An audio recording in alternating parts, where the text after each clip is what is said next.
observan ahí? Una cara. Un rostro, pero ¿qué más ven ahí? Dormido. Cabello, nariz. Dormido. Bueno, ya dormido. ¿Qué más tiene? Tiene barba. Tiene un tremendo y una barbota. En cierta ocasión le preguntaban a un estilista o peluquero, no sé, y el estilista cristiano escuchaba a alguien que decía que por qué Dios ve el pecado en la humanidad y no hace nada. Entonces él dijo, ¿ves ese hombre que va ahí con tremendo cabello, tremenda barba? ¿Y por qué no hace nada por cortarse? Yo le podía cortar gratis hasta para deleitarme en un tremendo cabello y dejarlo bien bonito. Entonces, es el ser humano que decide andar como él quiere. El libre albedrío. Sí, la palabra del Señor está anunciada en el mundo entero y todo el mundo habla de lo que es la irregularidad. Yo me quedo aquí en la manita de Manolito. La irregularidad del ser humano apartado de Dios, y es el ser humano que decide caminar en sus propios pasos. Atribuimos, por ejemplo, un caso que de pronto no es exacto, pero imagínense si esto fuera pecado y la barba fuera pecado. Entonces es el ser humano el que decide y quiere andar como él desea, porque si no lo quisiera, él fuera y hasta le fiara que le corte el cabello. Y algunos que no han tenido cómo cortarse el cabello le han pedido el favor a alguien que, no sé, aunque sea que me deje unas entradas, unos huecos medio grandes, pero córtame esto, porque no quiero andar así. Entonces, el ser humano busca tristemente andar en sus propias condiciones, ¿sí? Dios no creó el pecado, Dios observa la maldad del hombre, que un tiempo determinado serán juzgados. Amén. ¿Alguna otra pregunta hasta ahí? No hay ninguna. Miremos otra cosa importantísima. Dice que Dios no puede ser tentado por el mal, ni tienta a ningún hombre. Cuando alguno es tentado, no diga que es tentado por parte de Dios, porque Dios no puede ser tentado por el mal, ni él tienta a nadie. Según Santiago 1:13. Él aborrece el pecado, porque abominación es a Jehová tu Dios cualquiera que hace esto y cualquiera que hace injusticia. Deuteronomio 25:16.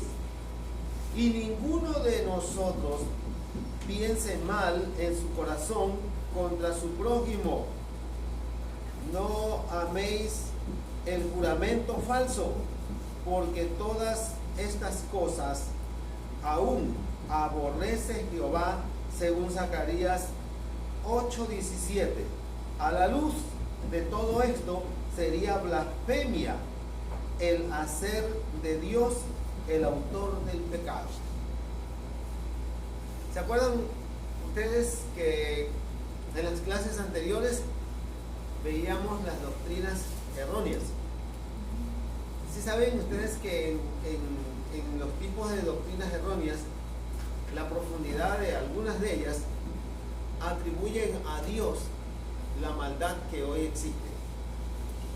La atribuyen y dicen que Dios debería o debió erradicar el pecado y que Él tiene la culpa de tantas cosas que están pasando.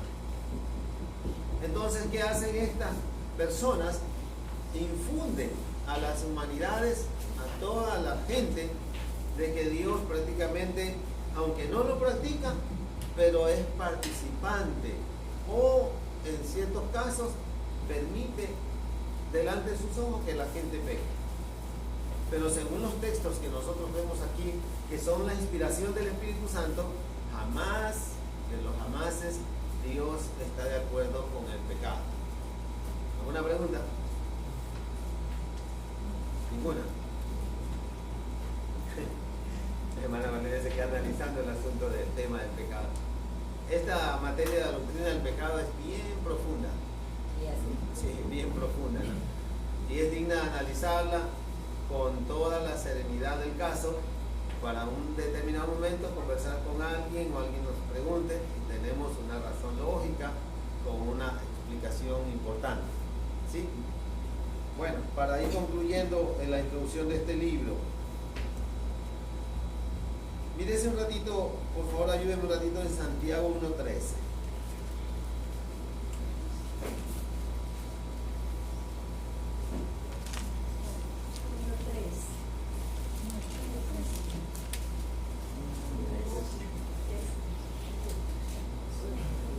Amén. Sabiendo que la prueba de vuestra fe produce paciencia.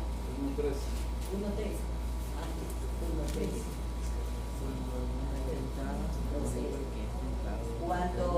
Cuando alguno es tentado, no diga que es tentado de parte de Dios, porque Dios no puede ser tentado por el mal, ni él tienta a nadie.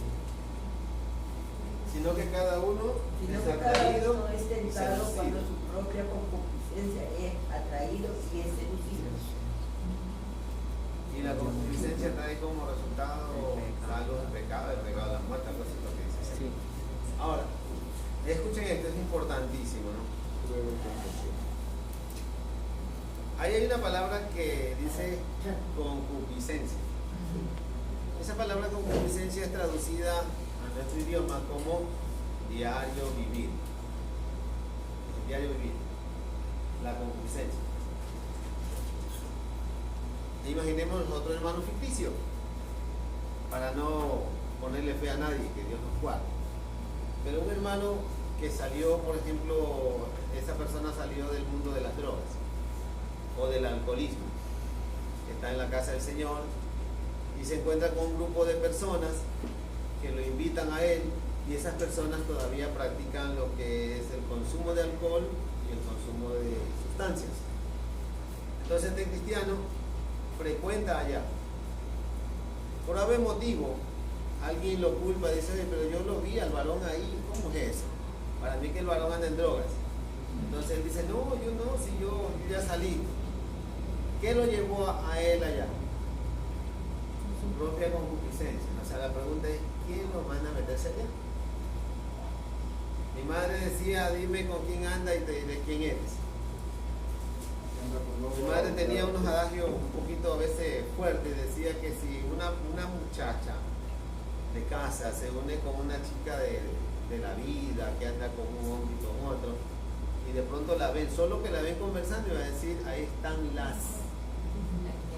Así decían las antiguas. Tu mamá a veces las madres antiguas sabían decir eso. O no sé si hasta hoy se practique, pero siempre ha sido relacionado el ser humano por la forma con quien está conviviendo. Está en ese momento conviviendo, o de pronto está bien un rato, ¿no?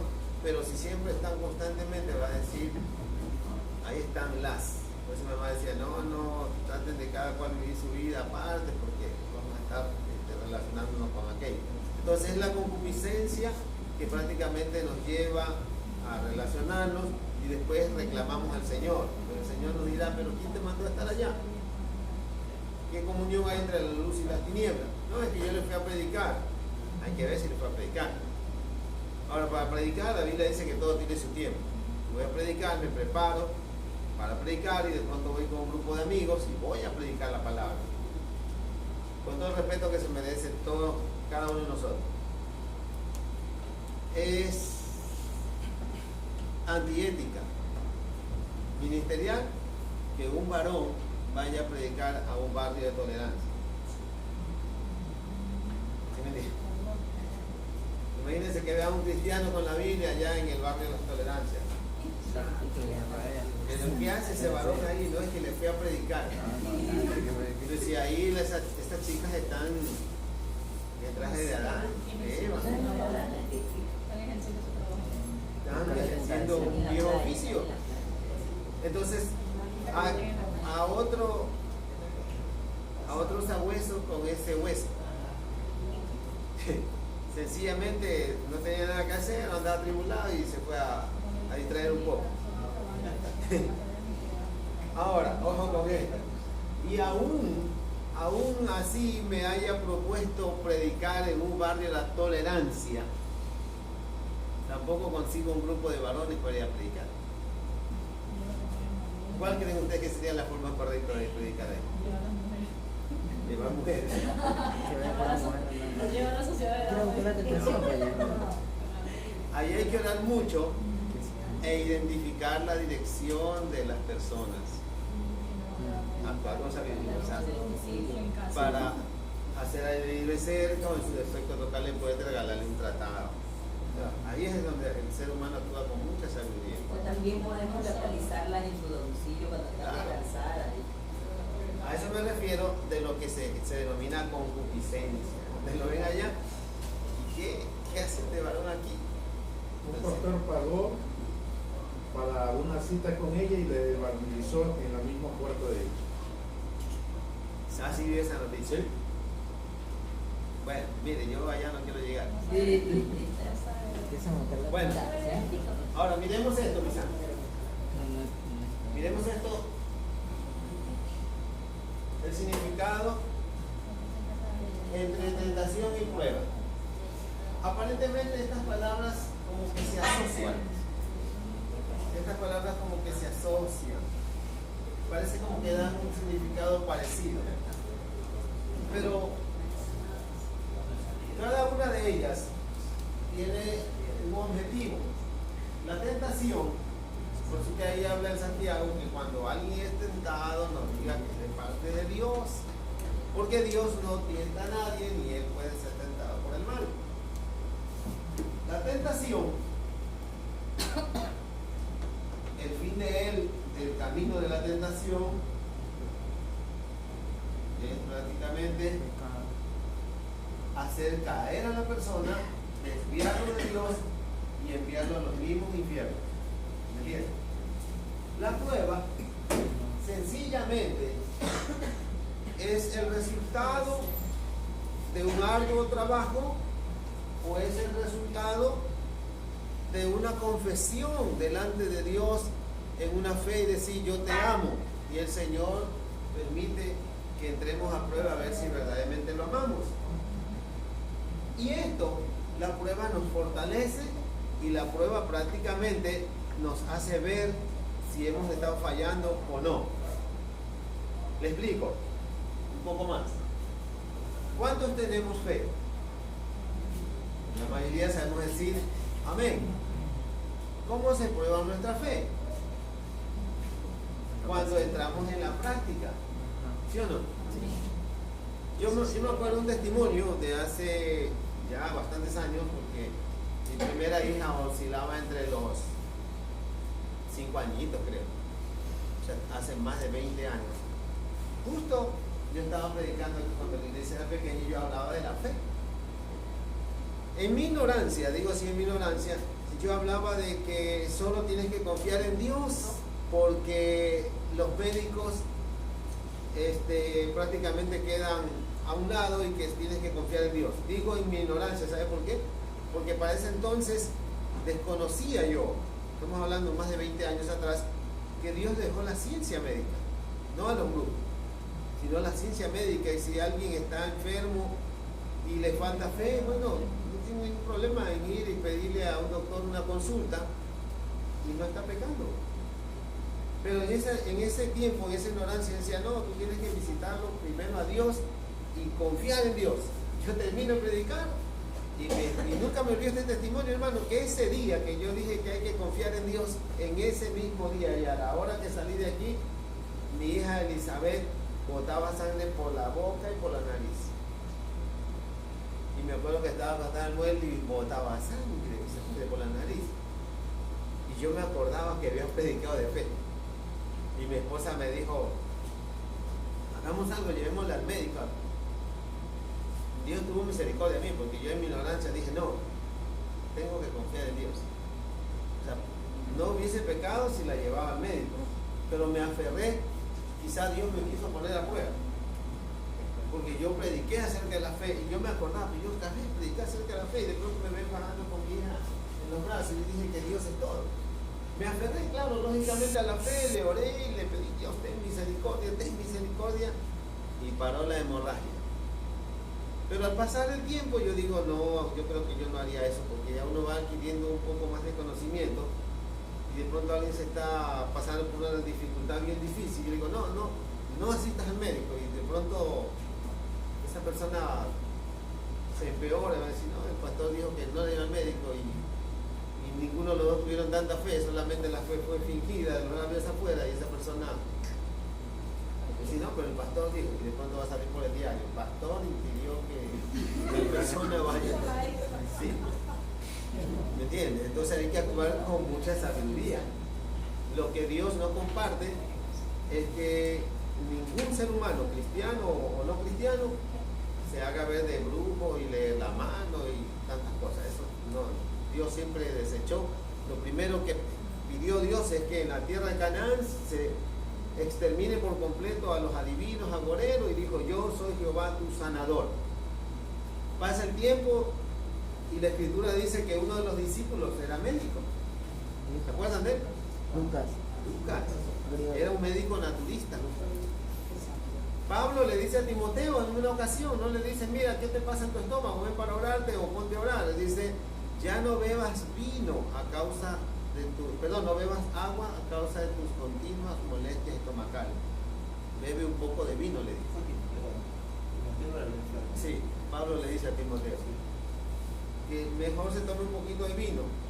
Ahora, analizando el asunto del vino que se sirve en los judíos, es un vino natural, y ellos por costumbre y cultura, cada vez que terminan de cenar, de almorzar, ellos se toman una copa de vino para digerir, no para emborracharse, para digerir. Por eso que usted ve en la 1 Corintios capítulo 11, versículo 23 en adelante, Pablo le dice, esto ya es una santa cena, es un poquito nomás, no es para que estés tomando, o sea, no me confundas una santa cena con un diario vivir en tu casa. ¿Me entiendes? Importante, ¿verdad? Entonces, aquí estoy viendo entonces una cultura, algo que hace más de 20 años yo desconocía, y cuando no tenemos conocimiento para predicar, eso que le digo, nosotros podemos hablar cosas. Y eso lo podemos poner hasta como dogma, enseñanza, y no está en el canon bíblico. Y podemos hacerla grande prácticamente. ¿Alguna pregunta hasta ahí? Ninguna. Bueno, yo sí, porque el tiempo avanza. ¿Esto sí entendieron bien? Sí. Aquí no hay pecado. Simplemente es lo que sucedió en ustedes. Hicieron una prueba, a ver cómo estaban sus conocimientos. Nada más. Y los estuve felicitando, estuvieron bien. Pero la tentación lleva consigo el hacer caer a alguien. Por eso que Santiago dice, si alguien es tentado, no diga que es de parte de Dios. Dios no tienta a nadie, ni él puede ser tentado. Pero alguna vez hemos estado en una zaranda. Alza la mano el que sabe que es una zaranda. Algo de jardín. Una coladera gigante. Una zaranda, amigo.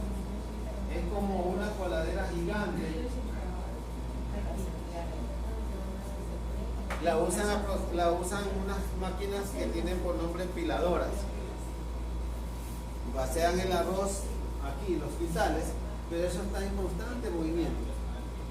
Entonces, el grano cae por los huequitos y encima queda la pelucita. Y a veces como cristianos hemos estado así. Pero está Dios seleccionando nuestras vidas, permitiendo seleccionar nuestras vidas por medio de una prueba, pero no una tentación. Sí, bueno, voy a sondear con ustedes la otra materia. ¿Cuál es la otra materia? La oratoria. Pero muchos cristianos, pastor, muchos cristianos en la prueba se apartaron. ¿Perdón, Isa? Muchos cristianos que soportaban la prueba, de pronto en la prueba se apartaron. En las pruebas se mataron. Se apartaron. Ah, se apartaron. Sí, claro. Sí hubieron personas que no soportaban la prueba. Es que mira, hay otra cosa, mi santo. Por eso le dije que esta palabra se asocia mucho. Y pudo haber sido una tentación y lo confundieron con prueba. Entonces, a manera de estudio hay que identificar qué es una prueba y qué es una tentación. Una prueba, por ejemplo, una tentación, ¿qué es? ¿Cómo alguien levanta su mano y me identifica una tentación con la perspectiva de hacer caer? ¿Cómo sería una tentación? Una mujer. un romance fuera un matrimonio, algo así. O sea, una chica que le salió por ahí, que siempre me ha gustado. Una tentación. Es visible que no es un hotel, es una Ya, tentación. es una tentación. Que me inviten a Miren, un baile ya. Ya. un ejemplo. Ya, perfecto. La Ahora ropa. miren una tentación camuflada, que no salga así. ¿Cómo sería? Que tome whisky en su casa. Ofrecida, dice. Que tome whisky en su casa, Ajá, El último grito de la moda. haga saber. un grito de la moda de un vestido escotado, pero Ajá. más abajo de la espalda y todo. Una falda que arrastra y una bertrasta por acá arriba. Una falda tipo cristiana de frente. Llega hasta acá, pero mundana por atrás. Aire acondicionado en la parte de la espalda. Ya, pues, imagínense, no. Entonces cualquier varón, uy, Dios mío, padre, escúchalo, y comienzan a presionarse. Se siente reprendido. Esa es tentación para el varón. Ajá. Y la mujer es prácticamente utilizada para hacer caer al varón en este caso. Pero miremos una tentación camuflada. Hurtar también. Sí, Hurtar, esconderse las cosas. claro. Se ha dado casos de personas que, yo una vez creo que dije aquí, de personas que hicieron un artesano, por ejemplo, un artesano que hizo un convenio para pintar un edificio. Ese yo le cobra $5,000 y te pinto todo el edificio de 10 pisos, incluido material, incluido personal, días de trabajo, pero se da cuenta que a los 2 días que no satisface o no cubre el valor y que prácticamente está concluyendo la obra casi en la nada, no queda utilidad. No gana. Entonces, ¿qué hace él? Altera los precios. Va a la distribuidora y sabe que cuánto vale la caneca de pintura, dice yo, vale 70, póngame de 95. Y le dice al propietario, mire, tuve que comprar algo más porque no me alcanzó. Y él en su conciencia dice, no, porque si no salgo aquí, ¿cómo llevo la comida a la casa? Entonces se siente tentado. Otra tentación es cuando nos dan el cambio de más. Esa cosa es seria. Hay que ser bien firme en el Señor para ya devolver. Sí, de verdad. Porque algunos dicen, gracias Dios por la bendición que tú me has dado. Sí, de verdad. Si lo encontró en la calle, dele gloria a Dios. Pues la encontró en la calle, no va a decir, ¿de quién es esto? Y saca un anuncio, encontré $100, que por favor venga a retirarlo a la casa, me digo la 16 Chamber. Eso es bastante bueno. Claro, ¿Qué dice la por cantidad? eso digo, lo encontró en la calle, dele gracias Dios, gracias por Yo un día, pastor, donde Julián, yo iba con mi papa, estaba sacando la papa y me salió un billete de 5. En la papa estaba Sí, metido. estaba Pero usted vio la papa. No, yo cogí la papa, estaba sacando la papa. O sea, Y está en ahí medio de la sí, papa. y cuando a lo que yo cojo así, pues me salió el billete y yo miré así, no había mucha gente, pues La miré papa lo que se... bendecida. Pero que, no, yo me imaginé que a alguien se le había caído. Pero igual lo cogí y le digo, Julián, le digo, aquí un billete de 5. Y él me quedó mirando. Y mire, la misma me dice, cójaselo, porque no es de nadie. El saco recién se lo ha abierto.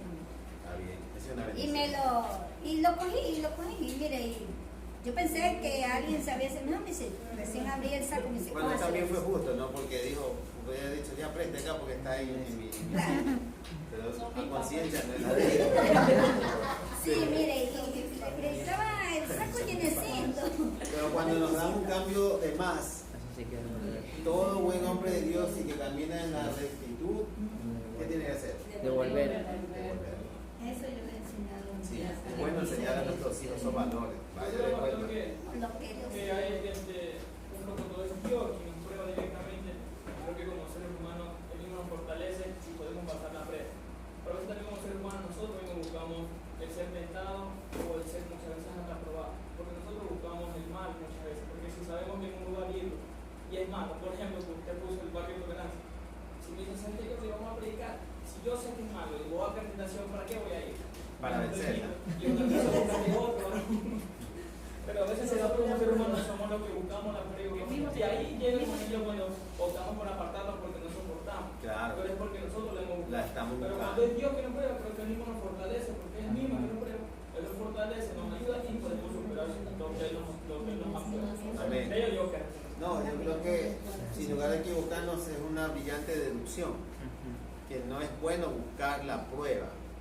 En el debido tiempo de Dios llegará, y llega justamente cuando Dios cree que esa persona está listo, porque el propósito de Dios no es que nosotros caigamos en una prueba porque no podemos pasar. Y miremoslo desde el punto de vista bíblico. Creo que Pablo escribe a la primera de Corintios, no recuerdo si es capítulo 10, verso 4, 14, dice que cada prueba viene consigo mismo la salida, porque dice que Dios no nos dejará ser tentados más de lo que se puede resistir. O sea, no puede dar más. Si Dios conoce que hasta ahí usted llega, ¿cómo le puede atribuir un peso más? No puede Dios. O sea, no debe hacerlo porque Él conoce. Nuestros hijos, por ejemplo, que tienen una edad oscilando entre, qué sé yo, un hijito suyo, ¿qué edad tiene el intermedio? David. David 8. ¿Cuánto cree usted que puede resistir David en coger algún peso? Sí, o unas 3 libras. Como padre, él sabe cuánto su hijo puede resistir, lo analiza todos los días y sabe que David, préstame ese objeto, por ejemplo, ese objeto tiene de peso unas 3 libras, aún con 3 libras, toma mano. Pero de pronto hay una fila de bloques de 4, pásame esos 4 bloques. Sabiamente dice, no, mi hijo no resiste, no da. Entonces Dios sabe también justamente hasta el límite en que la prueba a nosotros la podemos soportar. Hasta dónde podemos, pero ahí ya más no. ¿Sí? Entonces es una introducción muy buena en cuanto a lo que son las pruebas. Amén. Sí. En Mateo 28, 19 dice ir y predicar el Evangelio en todas las naciones, ¿verdad? Sí. Y ahí como que no dice en tal sector no vayas, a tal sector no vayas. Imagínense el barrio de tolerancia en las cárceles, que es bien peligroso. Yo he escuchado que hay gente, yo no he ido hasta ahorita ahí, pero ahí dicen que hay evangelistas de mayor tiempo, dicen que han ido a las cárceles a predicar, pero Dios les ha dado estrategias, Dios les ha dado unos, como le digo, ciertos diseños de evangelizar a esos lugares, a los lugares periféricos donde está el adicto así, que da hasta miedo. Entonces yo hasta cierto punto digo, nosotros como cristianos tenemos que cada día, como estamos aquí formándonos, nos estamos capacitando para justamente para ir a esos lugares donde Dios necesita, por eso nos ha levantado a nosotros, para nosotros formarnos, formar estrategias, ver esos lugares. Obviamente no ir como ese pastor que iba adentro a evangelizar ella sola, es una prueba extrema, pero a un lugar de barrio de tolerancia podemos ir en una comisión de aquí un día, hacer un aire libre, una plataforma de expandir el evangelio, pero esa es otra cosa, ¿no? O sea, que solo no, sino que en unión todos y preparar una estrategia, o sea, que no limitarnos a que no se puede o que no voy porque no, o sea, que tentación quiere decir ya otra cosa, es ya individual, como quien dice que yo de aquí salga el evangelio y me vaya a buscar a unas mujeres antiguas que tenía. No, ya tengo que demostrar que yo tengo otra actitud como cristiano.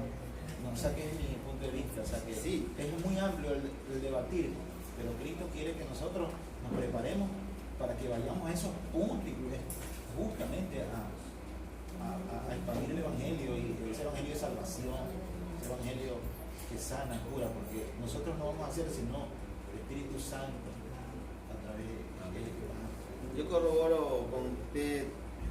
Dios me dio la oportunidad de estar en 3 cárceles, no por delitos que haya cometido. Yo estuve en la penitenciaría de aquí del litoral, estuve en la cárcel de Ipijapa. Pero ahí sí, fuertísimos. Y aunque ustedes no lo crean, Dios me dio la oportunidad de predicar en una ciudad llamada Calama, en Chile. Justamente me iban a predicar a la casa.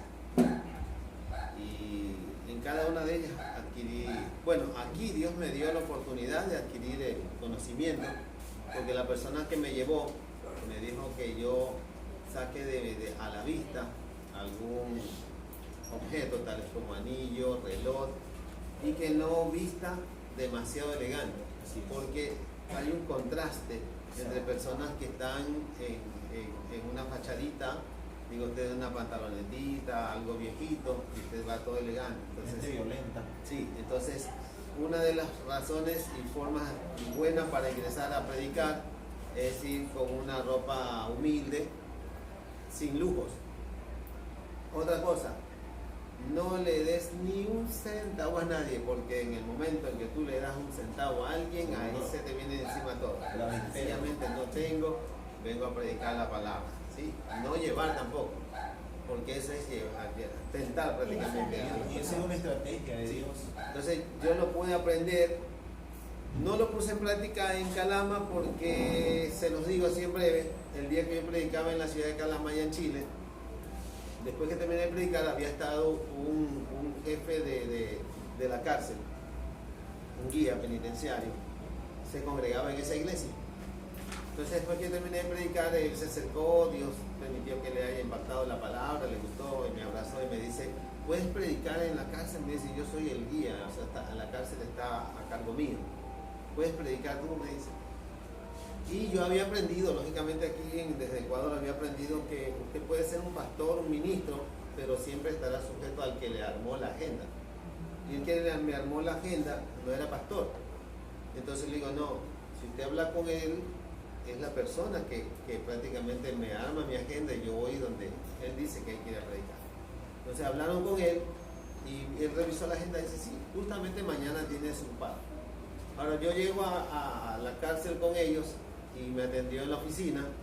No hubo necesidad, como le digo, de ponerme lo más humilde y no cargar nada, porque ese día Dios permitió que humildemente yo haya sido honrado, ya que el guía dijo, llamó a los carabineros y dijo, escóltenme al pastor hasta el pabellón, predica, ustedes estarán al lado de él, termina de predicar y ustedes me lo traen sano y salvo aquí.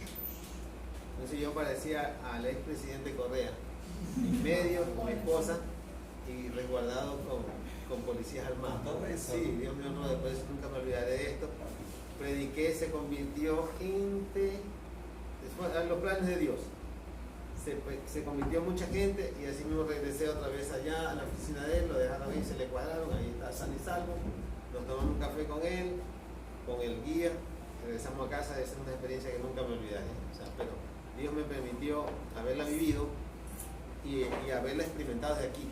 Ahora mire, algo que usted tocaba en este tema, que por cierto es importante, cuando yo llego a predicar en la cárcel de Pipijapa, yo hasta ese entonces nulo en todo. Llegué predicando como que si estuviera aquí. Y me acuerdo que había un muchacho que estaba sentado sobre un muro, sin camisa, y yo me acerco a predicarle y le entrego un tratado. ¿Y sabe qué hace el muchacho? Me dice, a mí, tráeme pasta, jabón, cepillo, comida. Así me dijo, pero me lo dijo de una manera grosera. O sea, me dio a entender, no solo me traigas el evangelio, sino que tráeme lo que yo necesito. Yo andaba con otro compañero que ya tenía experiencia y le quitó el tratado al muchacho, me acuerdo, se lo quitó y con autoridad se lo pegó en el pecho, le hizo así, y el pecho pelado y sudado así, ¡pum! Le dijo, nosotros no tenemos oro ni plata, te venimos a traer la palabra de Dios, vámonos por lado. Y prácticamente me ayudó a salir ahí porque yo recién comenzaba mi experiencia en la cárcel, ¿me entiendes?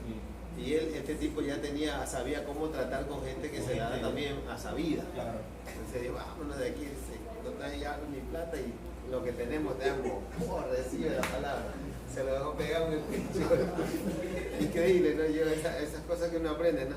Claro. Porque también me encontré con personas humildes, uno que lloraba, me acuerdo, y digo, ¿por qué lloras? Me dice, nunca dejaré llorar.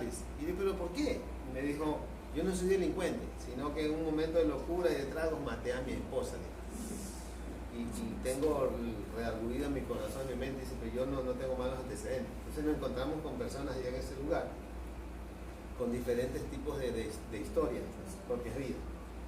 Entonces decía el siervo, algo muy común, que deberíamos prepararnos para conocer las áreas. Es verdad que en Mateo 28, 19 hasta el 20 dice ir y predicar el evangelio a toda criatura. La orden está dada, pero vienen consigo las estrategias de estudio. Ya la orden está, ¿sí me entienden? Pero vienen las estrategias de estudio. Entre ellos vemos, por ejemplo, Juan 4. Jesús dijo que le era necesario pasar por Samaria. ¿Por qué no predicaron los discípulos en Samaria? Y a ellos los mandó a comprar comida. Y Jesús se quedó con la mujer que vivía en Samaria, la samaritana. ¿Cuál es el propósito de Jesús? Proféticamente escarbar lo profundo de ella, porque ella no tenía compatibilidad con el resto de los judíos. Ya que ella misma le dice, ¿cómo tú siendo judío me pides de beber a mí, que soy samaritana? Y en sí los samaritanos realmente no eran extranjeros, sino que para la época del rey Semmer, este hombre compró el monte de Samaria y lo compró con los habitantes judíos, sino que esa tierra prácticamente quedó a merced y responsabilidad de gobernantes paganos, nada más. Entonces la ley de Moisés no existió ahí, pero la ley de Moisés sí la guardaron el resto de los judíos. Entonces los descendientes de Samaria prácticamente eran personas que no temían de Dios, pero no eran extranjeros, eran judíos mismos. Por eso que dice, pero ¿cómo tú me pides si los de allá no se llevan con nosotros? O sea, nos critican porque no guardamos la ley. Entonces, mira la estrategia de Jesús, ¿no? Le dice a ella, trae a tu marido para que venga acá. Y ella le dice, sí señor, yo no tengo. Ah, sí, porque ya llevas media docena.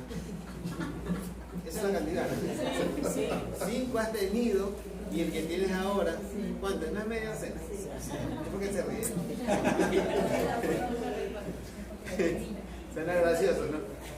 5 has tenido y el que tienes ahora tampoco es tuyo. ¿Ella qué dice? Este hombre es profeta. Y ella misma se encarga de llevar el mensaje, cosa que no hubiesen hecho los apóstoles. ¿Qué utilizó el Señor ahí? Una estrategia para llegar allá. Deja abierto el campo y según el libro de los Hechos de los Apóstoles, lo que ya por el capítulo 18, Felipe, el evangelista, es enviado a Samaria a predicar, pero ya las puertas en Samaria están abiertas. Ya había anexión entre los judíos y los samaritanos. Entonces ahí se utilizó una muy buena estrategia, pero la orden estaba dada. Vayan y prediquen, pero como hablamos con el siervo, la preparación es importante para saber utilizar nuestras propias estrategias, cómo ganar las almas para Cristo. Amén. Bueno, brillante Exposición. el tema que el Señor nos pone en este día, ¿no? Sí. Ahora,